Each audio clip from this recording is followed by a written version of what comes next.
Masallı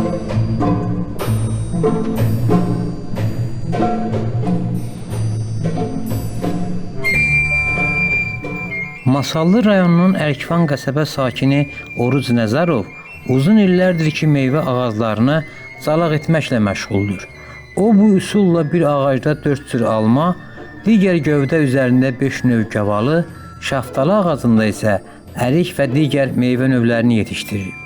Zalaq ustasının sözlərinə görə may, avqust və sentyabr ayları zalaq vurma dövrüdür. Fərqli və məhsuldar ağac növləri əldə etməkdən ötürü zalaq vurmanın öz vaxtı, üsul və incəlikləri var.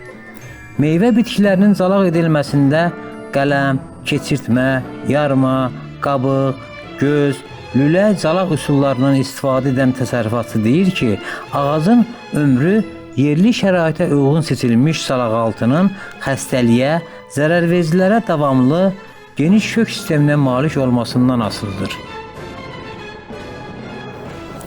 Həyətyanı sahədə tinglərin becərildiyi bağda albalı, gilas, alça, gavalı, ərik, şaftalı, heyva, xartut, şahtut və digər meyvələrin zalağına rast gəlmək olur.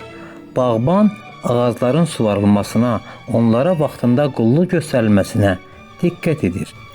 Yüzlərlə növ ting yetişdirib satışını həyata keçirən təsərrüfat sahibi bir meyvə fidanının satış qiymətinin tingin neçə illik olmasına uyğun olaraq dəyişdiyini bildirir.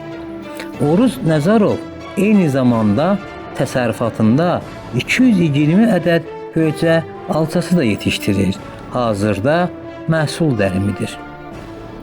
Akif Ağayev, Elsəvər Əliyev, Faiq Mirzə.